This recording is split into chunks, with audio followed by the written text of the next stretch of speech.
Now we take a stroll into one of the old restrooms. The restrooms were some of the more interesting rooms in the building, showing their age almost more than anything else.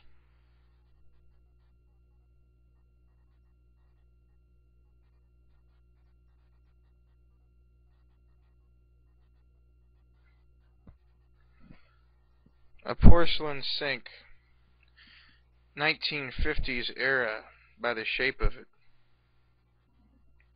Seemingly out of place is a modern soap bottle sitting on top.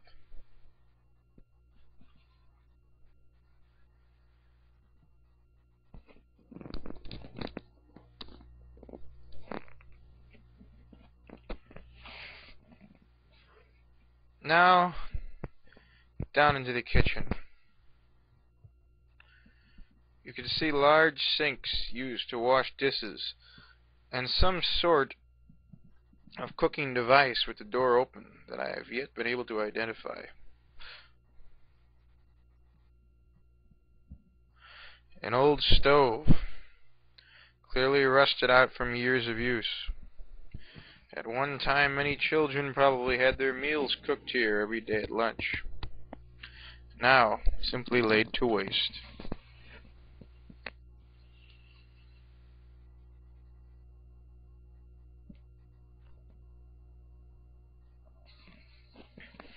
This is the main hallway of the bottom level. There were more classrooms along the way here, and it dead-ended into the cafeteria. I can imagine all of the children running through the halls, probably lining up right along here, getting ready for lunch. Into another restroom, this one in much more disrepair than the last one. The original wallpaper has been stripped in some areas and painted over, and a sink of that same 1950s era, clearly not used in quite some time.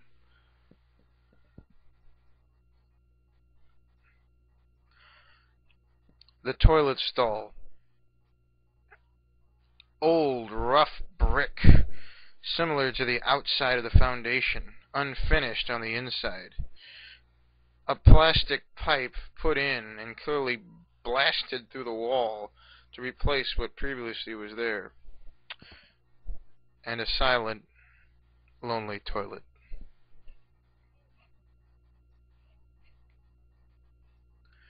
The urinals, with this stucco tile evident of 1940s and 1950s architecture.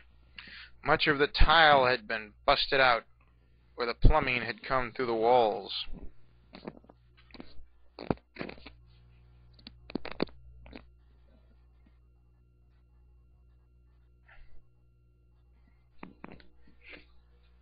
Here's a wider view, with a notice up on the wall telling people to make sure to wash their hands and preserve cleanliness. Any sound advice for students.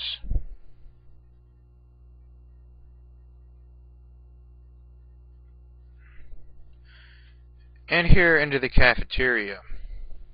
Some of the same tile and cinder block work we saw in the restrooms. Many folding chairs left behind. No sign of tables here anymore. Just junk strewn about, ready for demolition in the coming days. We now look at the lunch counter. It was here that many students would finally reach the destination they were all waiting for, the lunch tray, which would have been pushed across this counter to many waiting students.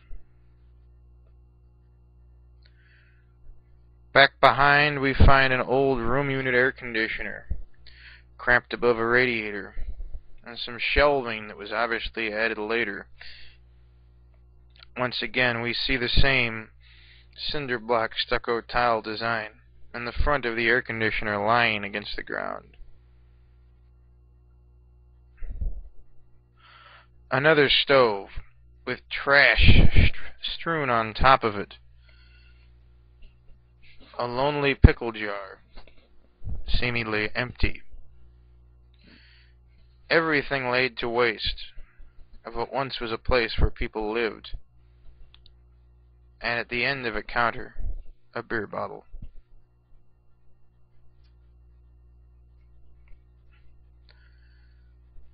This was an open room towards the end of the basement hallway.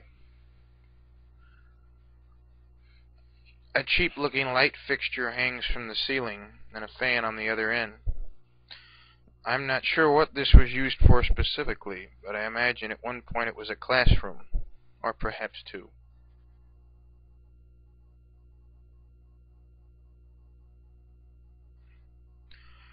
As we view the outside of St. Stanislaus Church, many thoughts come to my mind. For here we have a school where once children played and children learned, that is going to be torn down. I visited it to first of all check out the architectural significance, and because of my grandfather, who I respect very much. He passed away just about a year before this visit, and when I had heard that they were opening the school one more time before destroying it, I had to go and see. Yet now, it seems all people are concerned with is a battle over this church, who owns it, who it belongs to, and who gets to worship there. Why, I am not sure. Apparently there are old rules that the bishop wants to enforce upon these people. Well, they simply want to have a place to worship. They want to maintain their Polish heritage, which was important to my grandfather, and is important to me. But what will happen now? What will happen in the future? We do not know. Yet one thing is clear. The lights are going out on St. Stanislaus Kotska School. This proud building, standing for nearly 100 years, is going to be destroyed. It's been left to rot and to waste for almost 50 years. And all we have now are our memories.